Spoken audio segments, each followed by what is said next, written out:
All right, everybody. I just got off work not too long ago, so this is my post-work first quarter analysis of the FSU Bama game. So I told you I was going to do a quarter-by-quarter analysis, being a little bit more in-depth, as I would be able to watch more things and see what was happening. So without further ado, before all my light is gone, let's jump right into it. So here we go. First quarter of Florida State, Alabama. I'm going to do play-by-play here. Not every play, but most of them.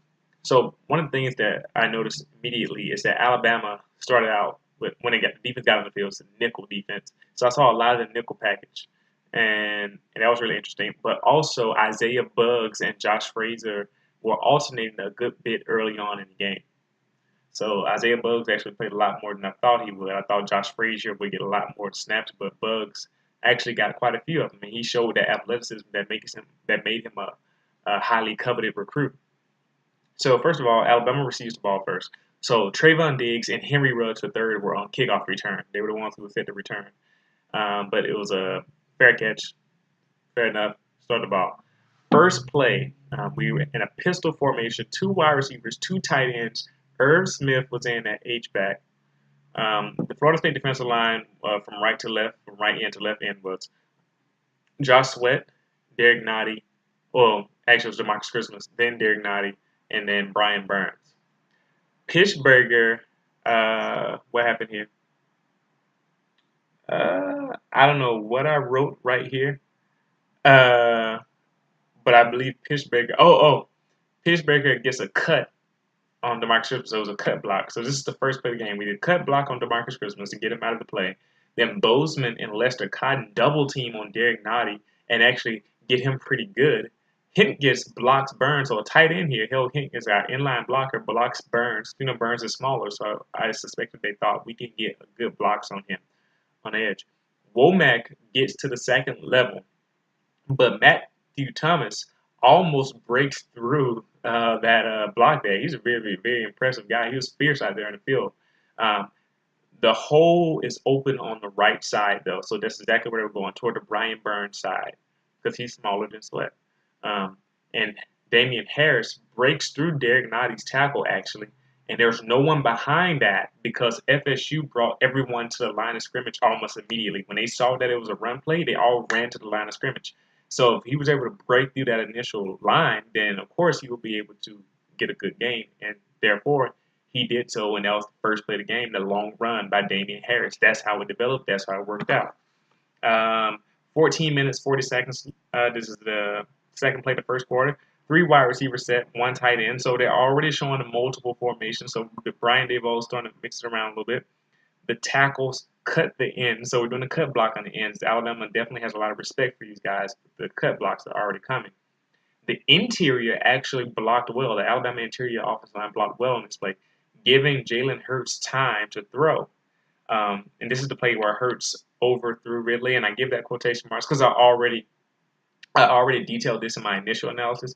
It's the play where Ridley told him to throw it up the field more, but Jalen Hurts was being safe with the ball here, a little bit too safe in this case, where he probably could have thrown it up the field and it would have been a touchdown, but he threw it high into the outside, and that actually, as I detailed in my initial analysis, is an example of his development.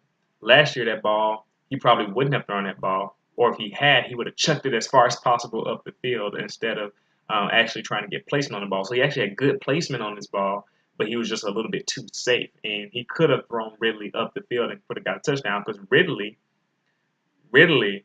had, what was it? He had about 2 steps on McFadden. McFadden was beat on that play. He was actually beaten. So it could have been a touchdown. Also, he had a safer throw overall on this play that he forego was an in route. Robert Foster was running an in route from the left side of the formation, so he could have thrown that if he really wanted to be the safest of all safe. So that was something I'm pretty sure the coaches will have him look at later on, but I'm pretty sure they told him to get rid of the ball because these guys are coming at you. Because a lot of times it's like these guys were getting in the backfield after the first read.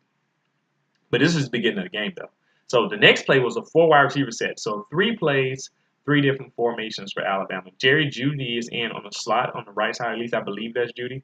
But we run the ball right here, and it was well blocked as Damian Harris hit off tackle for 5 yards. So as I noticed, the first two run plays uh, were directed toward the right side of the formation, toward Brian Burns, trying to get over there instead of at the other guys or at the middle. Makes sense.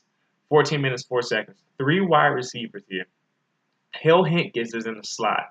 So another little twinkle here, another wrinkle. I'm telling you all this so that you can see what Brian DeBall is doing with his offense. He's moving the tight ends around. He's getting different formations. He's trying to be more multiple.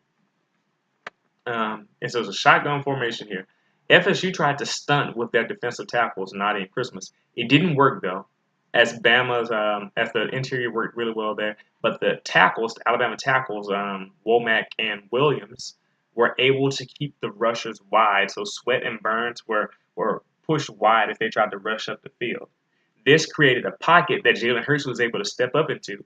But he had to go underneath to Calvin Ridley on this play because of the coverage. It was actually good coverage. Now, 13 minutes, 30 second mark, FSU had 5 guys on the line of scrimmage, and they sent Matthew Thomas and Derwin James on a blitz from the right side of the defense, which would be the left side of the offensive line. And they actually this is, I think, was this the fourth down? Yeah, this was the fourth down. So we went for it on fourth down here. And Scarborough fought really hard to get this first down run because that blitz actually got him pretty early there. And they actually really like sending that blitz from right there on the edge of the line. They attempted a few times in this game, and it was pretty successful. It was actually similar to what LSU did last year with Dwayne Thomas, number 13, if some of you guys remember that play. And then, I wrote this, and I said, to be honest, Brian Burns beat Lester Cotton pretty badly on that play, on that fourth down run there. Cotton probably got away with the hold on that play. They both were on the ground, so it was really hard to see. As Cotton was going down, he kind of grabbed some of Brian Burns, and Burns was kind of moving forward but couldn't really get to Scarborough. So that was an interesting play. 12 minutes, 58 seconds left. RPO, run pass option, gone wrong for Alabama as DeMarcus Christmas absolutely sheds Ross Pierce-Baker immediately. I mean, he just swiped him away. It was like watching the Michigan game all over again. He beat him immediately. So that shows you some of the talent. You want to see DeMarcus Christmas at work that play that Jalen had to run away, but he couldn't go outside because Josh Sweat played textbook contain here. He was on Womack, and he decided to step out so that Jalen couldn't go around him, so Jalen had to come back in. But during that time of coming back in, it forced him right back into DeMarcus Christmas, leading to a sack. So excellent play by the FSU front right there. 12 minutes, 25 seconds. Fake to Sims. So they faked the ball to Sims here on a little sweep here. But the ball went to Bo Scarborough. It was a well-blocked play. We actually got a good push, a great push by the line. But Bo Scarborough, this is one of his weaknesses here. He was being impatient, and he actually ran into his blocker, which is the tight end, Hale Hinkins. And Hinkins was blocking the linebacker, Roderick Hoskins. So Bo running into him slowed down his momentum, which allowed Derwin James, who was blitzing from the right again, which would be the left side of the offensive line, and that allowed him to catch up to Bo. And during that time, Bo didn't have the momentum to go through McFadden. So McFadden and Derwin James got to him and brought him down. Whereas if Bo had been patient, let the block hit, and then ran around it or through the hole that was made, he probably could have ran past McFadden or over him and gotten much more yards than he did. He only got about 2. So Bo has to be more patient and allow his vision to dictate where he goes. Unlike Damian Harris. Now, at the 11-minute 45-second marks, we still stayed. We were in the 3-wide receiver, 1 tight end formation here. So we started to kind of settle out in this formation, but we kind of moved the tight end around quite a bit. There was a quick swing pass to Bo. It looked like it was a predetermined play, though, because when Jalen got the ball, he immediately swung to Bo Scarborough. So I don't think it was any other reads to make. I think they were just trying to get the rush to slow up. It was swallowed up immediately by Erman Lane, but it was an impressive play. And I'll tell you why. It doesn't seem like much because Bo Scarborough got tackled within about 2 or 3 yards. But this is why it was a really good play for Jalen Hurts, and this really shows his development. This play right here, pay attention.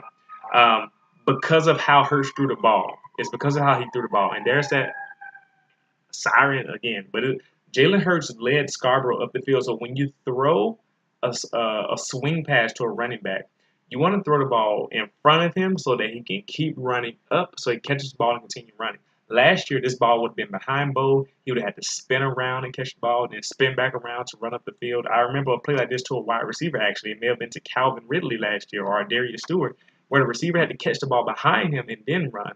You want this ball in front of you. And he threw the ball in front of Bo, and Bo was able to catch it and keep running, even though Erman Lane made quite a tackle. And the funny thing was, before this game, I was talking about how Erman Lane probably not one of the more sure tackles. At least some of you FSU fans were telling me that. And in this game, he actually made a few tackles by himself that were really good tackles that stopped yards after the catch. So uh, throw that out the window. But either way, that play showed Jalen's development actually. But then we missed the field goal. So nothing. We got to cut our losses there. 10 minutes, 57 seconds. Here we go. This is where I noticed Alabama's on defense for the first time. We were in the nickel formation, and actually, we talked about this in my analysis before the game. Well, before this game started, I was telling you all Minka was working at star in the nickel package. Well, he actually started at star, so Tony Brown was not the starting nickel back to start this game. Minka Fitzpatrick was, and Tony Brown was the dime package. So that last minute practicing where Hootie Jones was at free safety and Minka was at star, that actually stuck. And we actually faked the blitz on the first play, and we played zone. I'm assuming it was cover 2 because Francois tried to hit Alden Tate in between the corner, which was Averett, and the safety, which was Hootie Jones. But he overthrew it, and I put quotations around it because he made a very safe throw. If you really want to hit that cover 2, you kind of put your receiver in danger a little bit of getting smacked by the safety or even an interception if the ball hangs. Francois threw it high into the outside. That is a safe throw. To the average viewer, that would seem like it was a bad pass. But if you notice, Hootie Jones, he impressed me with his range in this game. I never really noticed his range before until on his play. When the ball got to the sideline, he was already in front of Tate, so he probably would have smacked Tate if he had caught that ball anyway, or at least been there to make the tackle. But Francois threw the ball safely high and outside so that only his receiver had a chance to catch it, and the defensive back had no way of intercepting that ball. So that was actually a safe throw by Francois. If he wanted to be a bit more aggressive, he would have threw it lower, and he would have pulled it in just a little bit more so that Alden Tate could have gotten a chance to get the ball. But that's a very aggressive throw, which was the type of throw that Jalen wanted to avoid in that first play he threw. I mean, the second play from from the first Bama possession, and then on this play here for FSU. Now, the FSU line on this play, I believe, took hard contact. Oh, no. It was the next play at the 10-minute, 52-second mark. Oh, wait, no. Which play was this? Which one was it? I think this is the same play. Yeah, this is the same play. Florida State line took hard contact, but they held up really well. So what I mean by hard contacts, they all, like with the Bama defenders, the linemen engaged them and kind of made them step back a little bit. But the Florida State line really held their own in that play. Like I was telling you guys before, this Alabama defensive line, at least with Frazier and Payne and Hand, they're not really premier hand usage, speed rushing type pass rushers. They're more of the control the line of scrimmage and win with their power type rushers. And so they won't get there as fast as last year's line, but they can and will get there. So the FSU line actually did a pretty good job of holding up here. Let me see. At the 10-minute, 17-second mark, the FSU line did a great job of pass protecting, which gave time for Gavin. Yeah, which gave time for Gavin to get open on an out route. And so, yeah, this is at the 10-minute, 52-second mark here on the next play. 2 plays in a row where the Florida State offense line did a great job of holding up and protecting Francois. And the reason why this was integral because Alabama's secondary actually had covered up Florida State's receivers really well, playing the zone, or I don't know exactly which coverage it was. There was a lot going on here, maybe combo coverage. But Gavin had to kind of work against the linebacker zone, and he eventually got open. And you needed time to let that play develop. So good job out of Florida State offensive line there. 10-minute, 17-second mark. Alabama had the 3-4 look, so we switched to full-on 3-4, and we actually had Anthony Jennings and Terrell Lewis as the Sam and Jack linebackers. And I had forgot before this game that Christian Miller was already dealing with the ankle injury or something like that. So the fact that he got hurt later on and he's going to miss the rest of the season now, that just added insult to injury as he was already dealing with issues, which is why Jennings and Lewis were actually starting. And Terrell Lewis is Terrell Hall. He just changed his name over to his last name. And I think it was a QB sneak there, and they got the first down, but it was just good fighting by both sides of the line of scrimmage there. 10 minutes, 7 seconds left. Anthony Jennings had Rick Leonard beat, but he missed as Francois was able to step up because the rest of the line did well. Anthony Jennings just really put some pressure on Rick Leonard. Rick Leonard was still able to be in front of him and push him out a little bit. But Anthony Jennings, if he had a bit more control in that rush, he probably could have forced Francois backwards instead of up. But Francois was able to step up, and he hit George Campbell. So, and it was against the zone coverage there. But it could have possibly been a bust in coverage by Alabama, not so much as bad coverage, as he was alone. George Campbell was alone in his zone until Hootie Jones noticed, it seems. And Trayvon Diggs looked like he was trying to catch up when he realized that Campbell was behind him. So I believe it was a bust in coverage on that play. You can go look it up and find out for me. 9 minutes, 35 seconds. Let's see. Oh, we sent Fitzpatrick on a blitz. So Minka Fitzpatrick here came on a blitz. And he actually got a free run to Francois on this play. But Francois actually slides up the scramble. So Francois showing off good pocket awareness here as a redshirt sophomore. He's trying to avoid this rush. But Deron Payne pursued him and forced him inside. So instead of allowing Francois to keep running to the left, by running him down, Francois had to switch his position and run back toward the middle of the field, which led to him to the linebacker getting the stop after about 2 yards instead of being a big gain. So excellent play by Payne. 8 minutes, 52 seconds left. It was a nice setup on the fakes. So they had a lot of fakes on this particular play, or at least enough to really just kind of get Alabama flowing in a different direction. But watch Sean Dion Hamilton play his gap with integrity, and he just stayed there with good discipline. He played that gap from the middle as it moved to the left and even back to the right. And Jennings prevented this from being a big play by beating his blocker on the backside, on the weak side of the formation where they were coming back toward, and it forced Keith Gavin on the end around back inside, and that was able to eventually stop him without it being a big gain. If he had got to the outside, it probably would have been a really big gain. But because of Sean Dion Hamilton playing his gap integrity here so nobody could cut in, and Jennings beating his blocker on that side, it really shut down this play from what it could have been. So that's actually an underrated defensive play, even though Gavin got about 9 yards here. It could have been way more if the guys didn't play their position well. So great play there. 7 minutes, 58 seconds left. A 3-4 set again for Alabama as Jennings and Lewis here. And like I said, it's no Lewis no Miller because he was already dealing with the previous issue. But he eventually got to play in here. Rashaan Evans blitzes inside. So they sent Rashaan Evans on a blitz. Francois moves right, and he throws behind Naquan Murray on an out route. And this caused an incompletion as Murray had to look back, kind of fall back and try to catch the ball, but he couldn't get it because it was a bad throw. Incomplete. Also, I believe Terrell Lewis pushing his blocker back and to Francois, stopping Francois from continuing his roll to the right. Him doing that I think it caused Francois to panic or at least to feel some pressure, which affected his throw.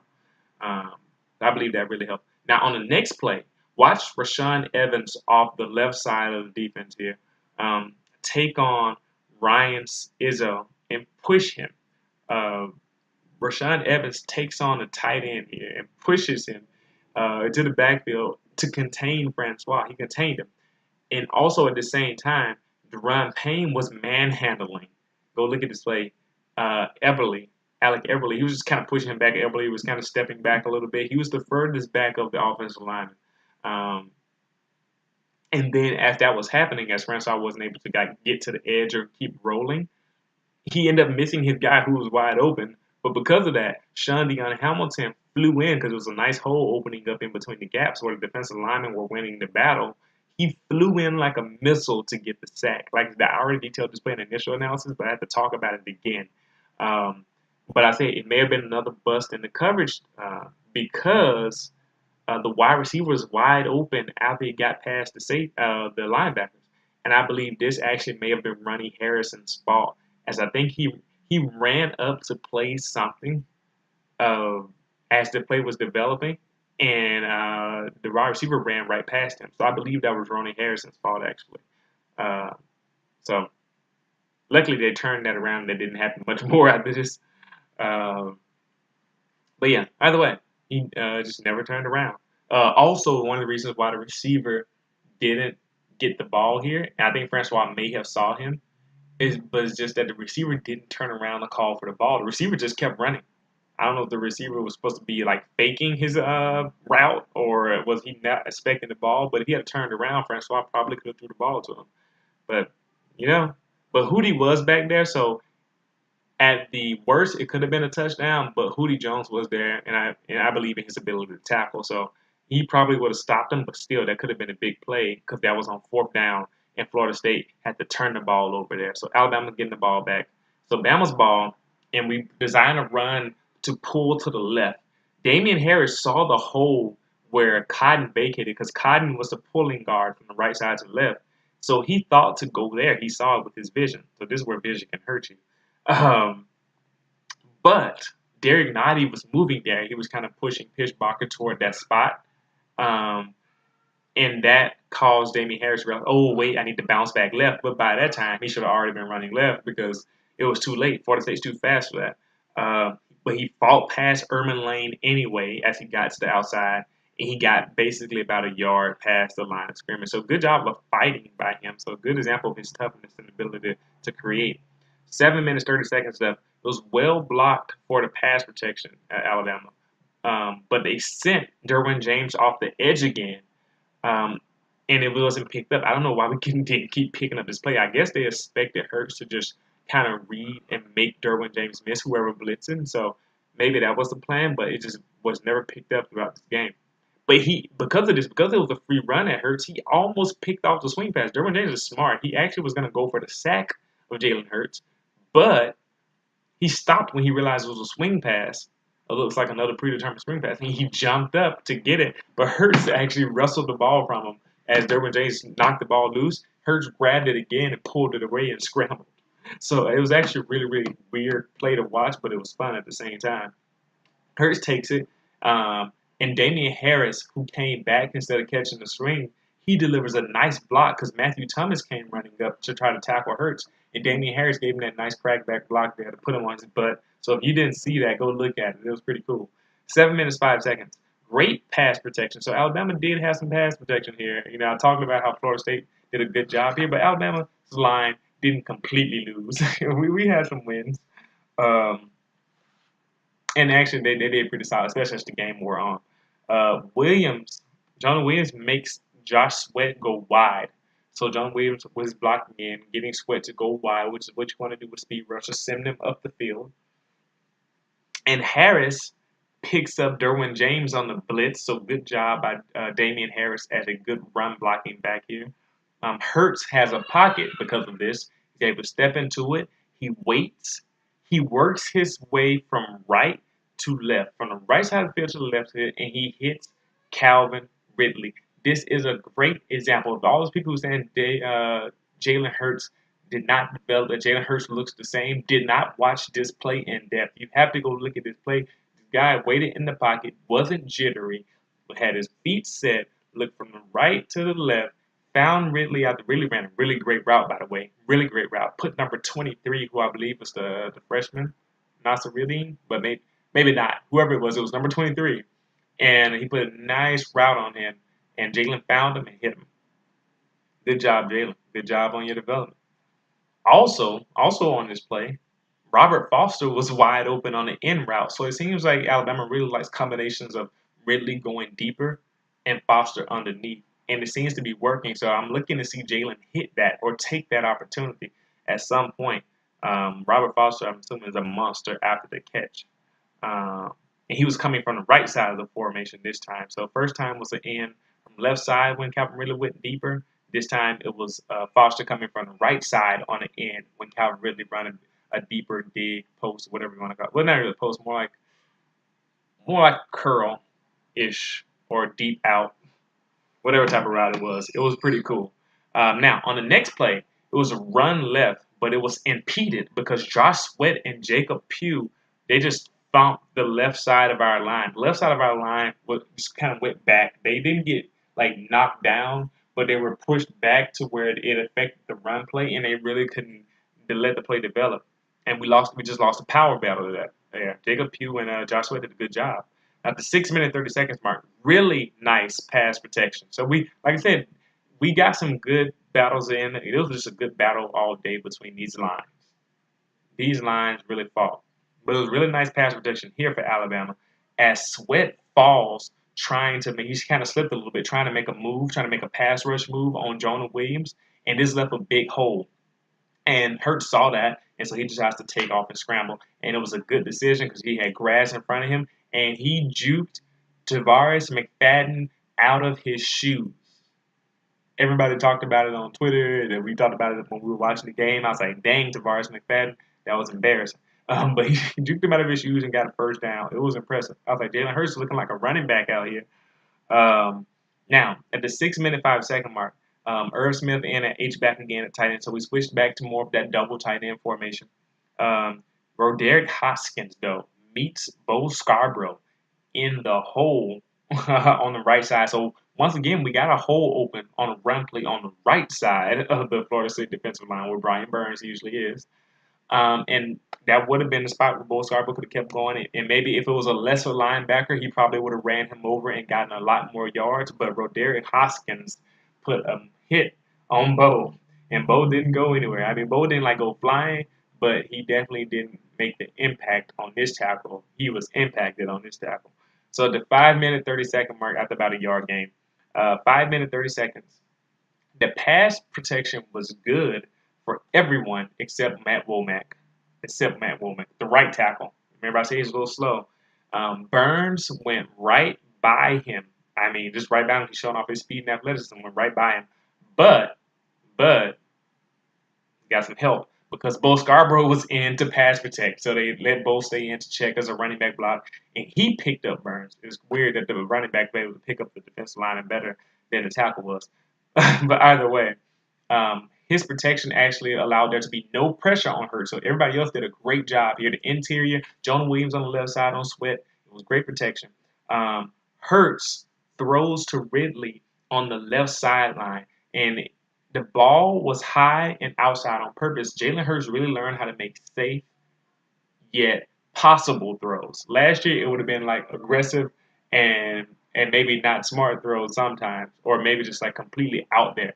This throw was safe and it was high and outside toward the left sideline because AJ Westbrook was dialing in on the play. He was running toward Ridley. So if Jalen had to put that ball inside and low, it could have been a pick.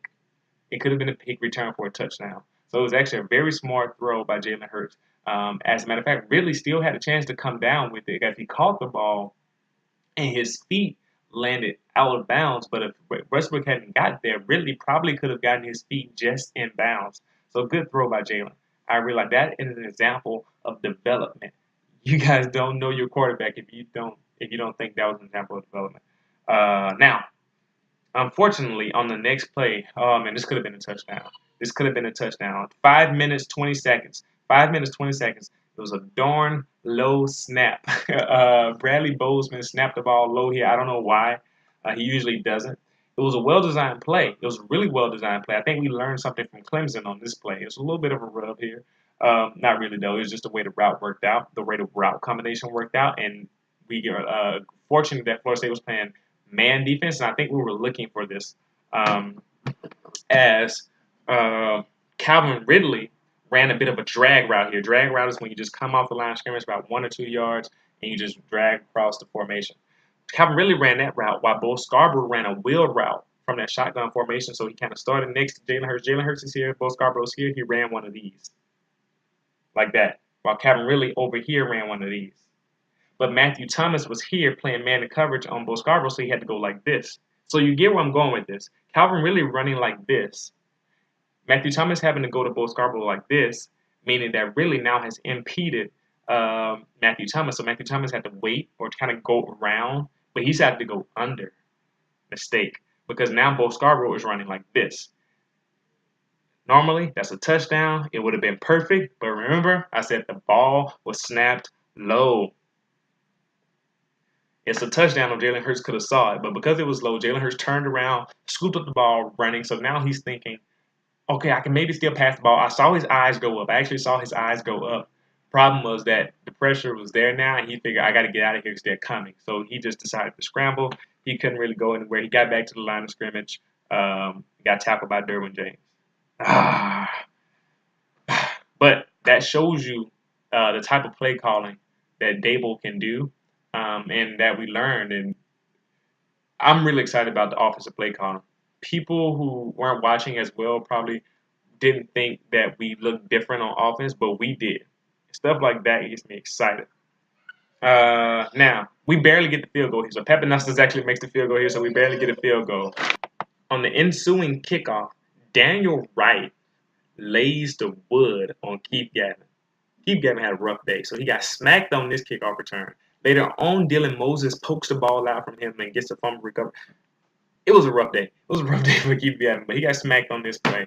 But yeah, it was just an amazing hit.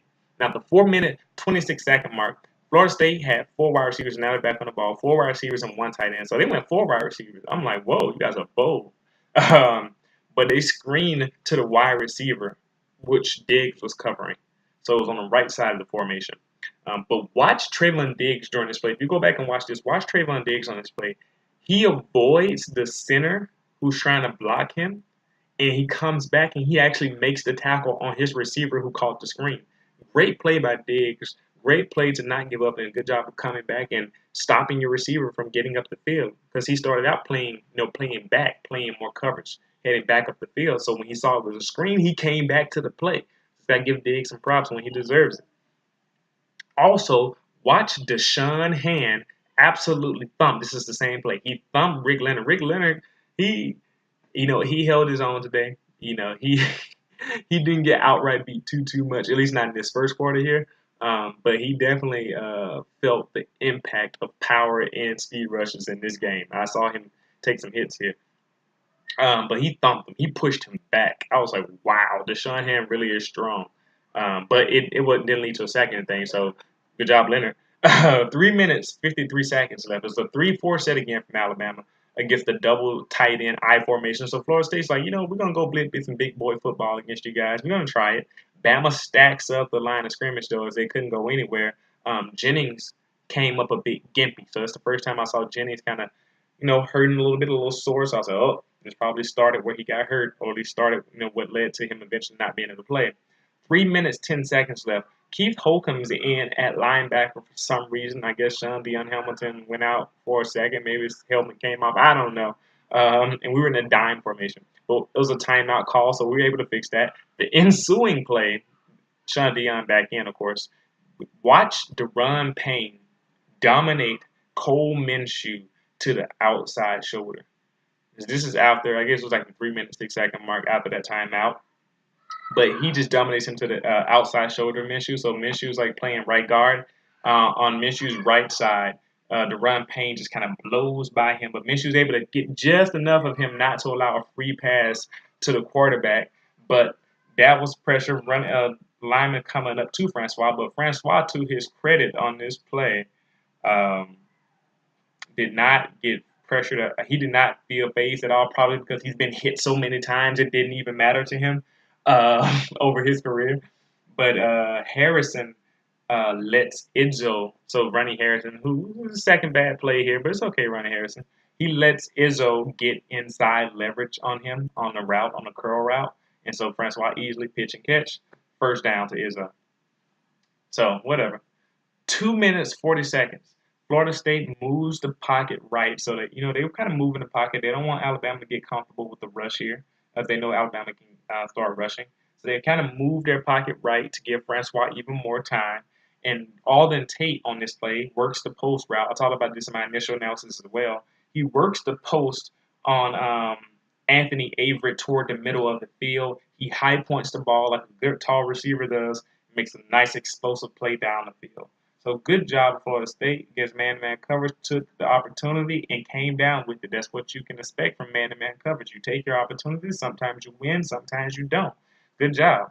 Um, Francois, though, he could have led that pass a bit more right to the right up the field. If he had led the pass a bit more right up the field, honestly, that could have been a run after the catch opportunity. He could have got some amazing rack yards, maybe even a touchdown. But to be fair, Deshaun Hand was coming, and that probably rushed his throw a little bit. So the pressure from Deshaun Hand probably forced him to kind of throw it a little bit sooner than he wanted to. And honestly, even if he had led the ball more right up the field, we're talking about Anthony Averett, who ran like a 4.28 last year or something like that. So I doubt Alden Tate can outrun him to the end zone. But either way, it still could have been an even better throw than what it was. But it still was a good throw, tall and let him get to the ball. So good job. Where are we? 2 minutes, 10 seconds left. Watch Isaiah Buggs. Watch Isaiah Buggs. I see why we recruited this guy. He beat Rick Leonard inside immediately. Immediately. It was like DeMarcus Walker out there.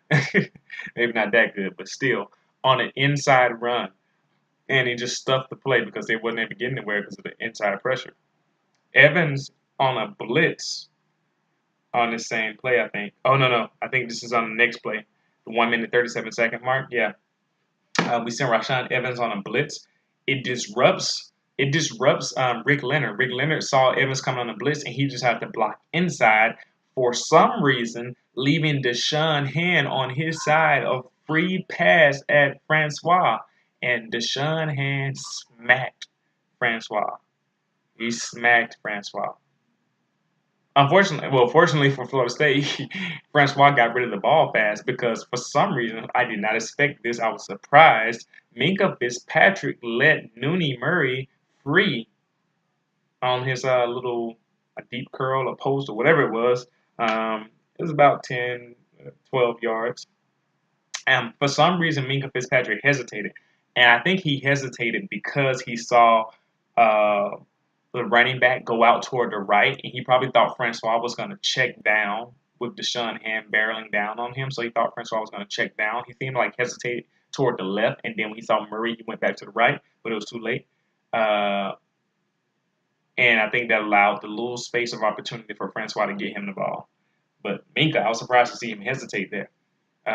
Also, Jennings was playing coverage on this play, and he ended up coming up gimpy again on this play. So I really see this is where he probably got injured, and it kind of affected him badly. I got to stretch my neck a little bit because I don't know, feeling a little stiff, and he seems to be playing through the pain at this point. So 1 minute, 7 seconds left.